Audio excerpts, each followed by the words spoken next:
کوفہ کا رہنے والا ہے، چھٹے امام کا صحابی ہے.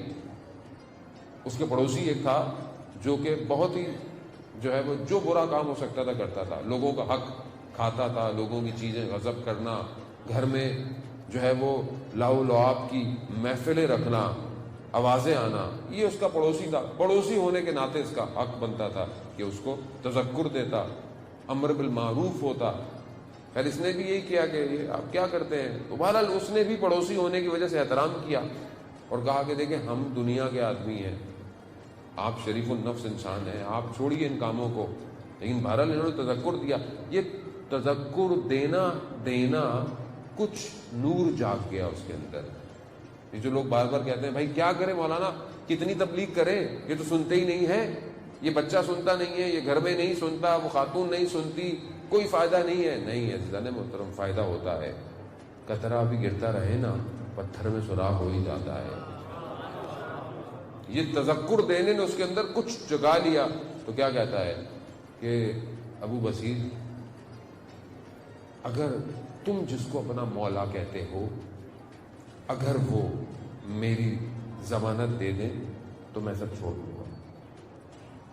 اب دیکھ رہے ہیں آپ، اس طرح نہیں مانتا لیکن کچھ جاگ اٹھا. ابو بصیر مدینہ آئے امام کی خدمت میں، امام کو فرمایا ایسا ایسا میرا صاحب پڑوسی ہے. امام نے کہا اس کو بولو جو لوگوں کا حق کھایا ہے وہ واپس کر دے، جو بھی اس نے چیزیں ہیں اپنی زندگی صحیح کر لے، ہم اس کی ضمانت دے دیں. اللہ، امام جس کی ضمانت دے دے. سوچیں آپ، گیا، لوگ ملنے آئے کیونکہ زیارت کر کے آیا تھا مکہ مدینہ کی، ملنے آئے. یہ بھی آیا، پڑوسی تھا، جانے لگا، کہا رک جاؤ اکیلے میں کام ہے. جب سب چلے گئے کہا امام نے پیغام بھیجا ہے. سنا امام نے میرے لیے؟ کہا ہاں. امام فرماتے ہیں کہ یہ سب جو لوگوں کا مال کھایا ہے اس کو واپس کر دو، زندگی جو ہے وہ جو سارے برے کام چھوڑ دو، ہم ضمانت دیتے ہیں. کہا صرف کہا. تھوڑے دنوں بعد اس نے پیغام بھجوایا کہ میرے گھر آؤ. جب گھر گیا تو دیوار کے پیچھے سامنے نہیں آ رہا.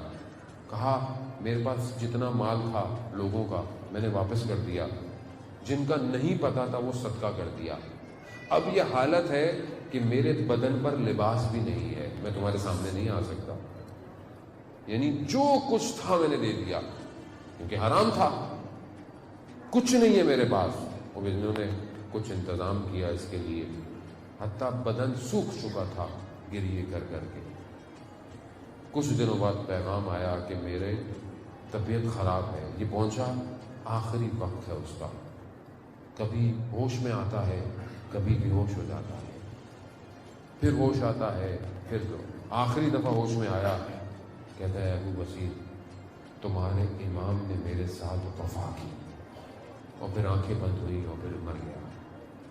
اب جب ابو بصیر مدینہ دوبارہ گیا تو امام کے گھر میں داخل ہی ہوا تھا، ابھی دروازے سے اندر ہی آ رہا تھا. امام نے وہیں سے کہا، فرمایا ابو بصیر ہم نے تمہارے ہمسائے کے ساتھ وفا کی. عزیزان محترم، امام کیا مانگ رہے ہیں؟ اطاعت. قرآن کیا فرما رہا ہے؟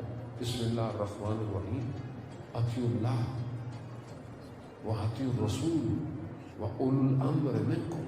کچھ نہیں، سادی سی بات، اللہ کی اطاعت کرو، رسول کی اطاعت کرو، اولو الامر کی اطاعت کرو، یعنی امام کی اطاعت کرو.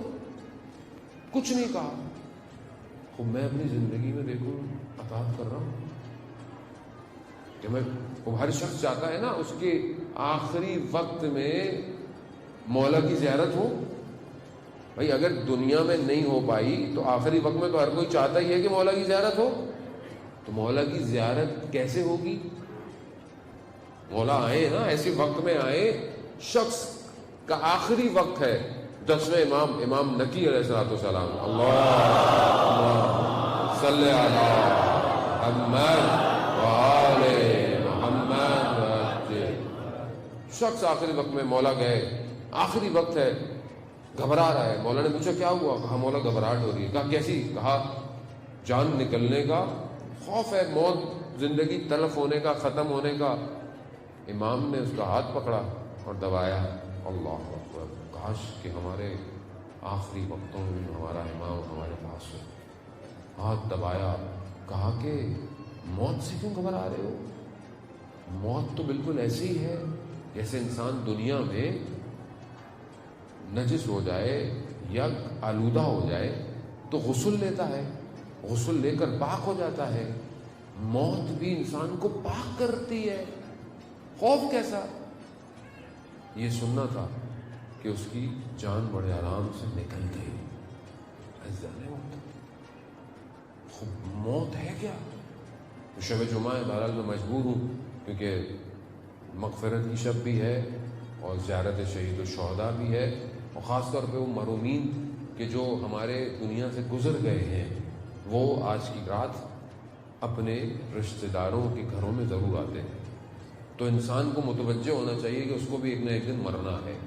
وہ بھی یہ اطاعت کے بغیر مر جائے آدمی، اگر امام کی زیارت کے بغیر مر جائے آدمی تو کیا کیا زندگی میں؟ پوری زندگی پر انسان لمحہ کیا ہے؟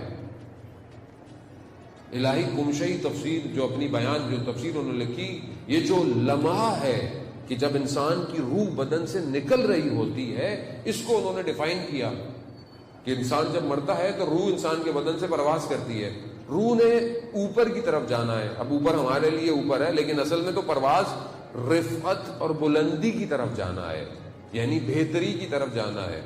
تو بدن سے روح نکلتی ہے، لیکن اب انسان کی زندگی میں جس چیز کی طرف خواہش ہوتی ہے روح وہیں رہتی ہے۔ مثال کے طور پر اگر انسان اپنی زندگی میں آخرت کی طرف چاہتا ہے، آخرت میں مقامات چاہتا ہے، آخرت کے لیے کام کرتا ہے، تو روح بڑی تیزی سے اوپر کی طرف جاتی ہے۔ لیکن اگر اس کا وجود دنیا کی چاہتے رکھتا ہے، دنیا کی خواہشات، دنیا کے لقمے، ڈیزگنیشن، پوسٹ، شہرت، نفس، شہوت اگر یہ رکھتا ہے تو بدن روح کو دوبارہ کھینچتا ہے۔ اب یہ دونوں خواہشات جو اس کی زندگی میں ہوتی ہیں یہ اس کے اندر تناؤ پیدا کرتی ہیں۔ اگر آخرت کی زیادہ تیز تھی تو روح بدن سے کھنچ کر پرواز کر جاتی ہے، لیکن اگر دنیا کی خواہش زیادہ تھی تو بدن روح کو جکڑ لیتا ہے، کھینچنے نہیں دیتا، اور یہ کئی سال روح پھنسی رہتی ہے۔ اب ہمارے اپنے اوپر ہے، ہم اپنی روح کو پرواز دینا چاہتے ہیں یا نہیں دینا چاہتے۔ جتنا آپ اب ہر دیکھیں، اب کوئی آدمی کسی کے بارے میں تو کہہ نہیں سکتا، ہر آدمی اپنے آپ سے تو واقف ہے۔ دنیا کی کوئی مشین، اسکینر آپ کو سکین نہیں کر سکتا کہ آپ دنیا سے محبت کرتے ہیں آخرت سے، کوئی نہیں کر سکتا، سوائے آئمہ علیہ الصلوۃ والسلام اگر دیکھ لیں، یا پھر وہ ہستیاں کہ جنہیں آئمہ نے اس مقام پہ پہنچایا ہے کہ وہ دیکھ لیں کہ انسان کا نفس کیا ہے۔ کیونکہ جو انسان کی خواہش ہوتی ہے، جو انسان کی آرزویں ہوتی ہیں، وہی اس کے نفس کی کیفیت ہوتی ہے۔ یعنی نفس شکلیں بناتا ہے، نفس جو ہے وہ شکل بناتا ہے۔ کیسی شکل بناتا ہے؟ جو خواہش، دنیا کی خواہش ہے جانور کی شکل بنے گی، اچھی خواہشات ہیں، اچھے عمل ہیں تو اچھی شکل بن کر جو ہے وہ جائے گی۔ ایک عالم دین بیان کرتے ہیں کہ میں قبرستان میں گیا، اور رجب علی خیاط کے بارے میں غالباً بیان ہوتا ہے کہ میں قبرستان میں گیا تو میں نے دیکھا کہ بڑی خوشبو آ رہی ہے قبرستان میں۔ دیکھا تو ایک خوبصورت نورانی سا کوئی شخص ہے جو جا رہا ہے۔ میں نے دیکھا تو وہ ایک قبر کے اندر چلا گیا تھا، ایک قبر کے اندر چلا گیا، خوشبو۔ تھوڑی دیر بعد میں نے دیکھا بدبو آنا شروع ہو گئی قبرستان میں۔ کیوں؟ دیکھا تو ایک سیاہ کتا ہے بدبودار، وہ چلتا ہوا گیا، وہ بھی اسی قبر میں چلا گیا۔ تھوڑی دیر بعد وہ جو جوان نورانی سا چہرہ تھا وہ ایک عجیب سی حالت سے قبر سے باہر نکلا، جانے لگا۔ میں نے روکا، کیا معاملہ ہے، کیا معاملہ ہے؟ کہا میں اس کا نیک عمل تھا، میں اندر گیا کہ میں اس کو بچاؤں قبر میں، لیکن اس کا برا عمل آ گیا اور اس نے مجھے بھی باہر نکالا۔